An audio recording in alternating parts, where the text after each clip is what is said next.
America के राष्ट्रपति Donald Trump ने जब से दूसरी बार कार्यभार संभाला है तभी से ग्रीनलैंड पर उनका रुख साफ रहा है। वो कई बार ग्रीनलैंड को अमेरिका का हिस्सा बनाने की बात कह चुके हैं। ग्रीनलैंड, डेनमार्क और दुनिया के कई देश इस मामले में ट्रंप का विरोध कर रहे हैं, लेकिन अमेरिकी राष्ट्रपति अपने रुख पर कायम है।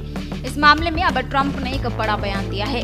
मीडिया से बात करते हुए ट्रंप ने कहा, हम ग्रीनलैंड के मुद्दे पर कुछ करेंगे, चाहे उन्हें पसंद हो या ना हो, क्योंकि अगर हम ऐसा नहीं करेंगे तो रूस या चीन ग्रीनलैंड पर कब्जा कर लेंगे और तब हम रूस या चीन को पड़ोसी के रूप में नहीं रखना चाहेंगे।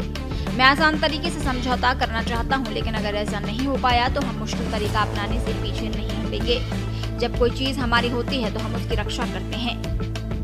ओबामा ने ईरान के साथ जो भयानक समझौता किया था उसका क्या नतीजा निकला सबके सामने है। वो एक अल्पकालिक समझौता था। देशों को स्वामित्व का अधिकार होना चाहिए। हमें ग्रीनलैंड को अपने अधिकार में लेकर उसकी रक्षा करनी होगी, क्योंकि अगर हम ऐसा नहीं करेंगे तो चीन या रूस ऐसा करेंगे। वहीं ग्रीनलैंड मामले पर डेनमार्क की प्रधानमंत्री मेटे फ्रेडरिक्सन ने ग्रीनलैंड की रक्षा के लिए सैन्य कार्रवाई की चेतावनी दे दी है। उन्होंने साफ कर दिया है कि अगर कोई भी ग्रीनलैंड पर कब्जा करने की कोशिश करेगा तो डेनमार्क की सेना पहले गोली मारेगी और बाद में सवाल करेगी। फ्रेडरिक्सन ने यह भी कहा कि ग्रीनलैंड पर कब्जे का किसी भी तरह का सैन्य प्रयास नाटो के अंत का संकेत होगा। गौरतलब है कि अमेरिका के साथ ही डेनमार्क भी नाटो का सदस्य है। ट्रंप के ग्रीनलैंड पर कब्जा जमाने की बयानबाजी के बाद अमेरिका और डेनमार्क में तनाव की स्थिति हो गई है। अमेरिकी धमकियों के बाद डेनमार्क ने ग्रीनलैंड की रक्षा के लिए मुकाबले की तैयारी शुरू कर दी है।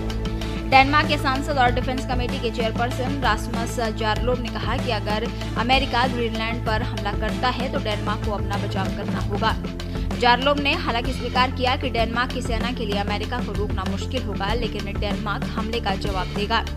एक इंटरव्यू में जारलोब ने कहा, हम ये भी साफ करना चाहते हैं कि हम पर सैन्य हमला करना मंजूर नहीं है। इससे दो नाटो देशों के बीच युद्ध जैसी अजीब स्थिति पैदा हो जाएगी, जो पूरी तरह से विनाशकारी और बहुत बेवकूफी भरा कदम होगा।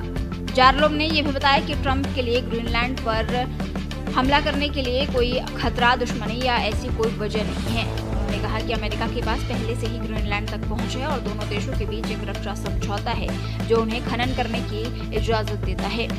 उन्होंने कहा कि इसकी बिल्कुल कोई जरूरत नहीं है और हमें उम्मीद है कि हम इसे वापस पटरी पर ला पाएंगे और ये मामला और आगे नहीं बढ़ेगा। आपको बता दें, ग्रीनलैंड आर्कटिक में स्थित डेनमार्क का एक स्वायत्त शासी क्षेत्र है। 57,000 की आबादी वाला ये द्वीप खनिज से भरपूर है। राष्ट्रपति डोनाल्ड ट्रंप इसे अमेरिका की राष्ट्रीय सुरक्षा के लिए जरूरी बताते हैं। बीते साल की शुरुआत में दोबारा कार्यकाल संभालने के बाद वे ग्रीनलैंड को लेकर मांग उठाते रहे हैं। उन्होंने ग्रीनलैंड को खरीदने की बात कही, जिसे डेनमार्क और ग्रीनलैंड ने खारिज कर दिया।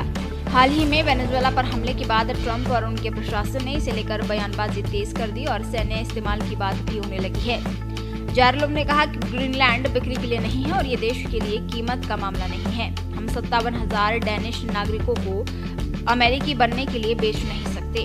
उन्होंने ये बहुत साफ कर दिया है।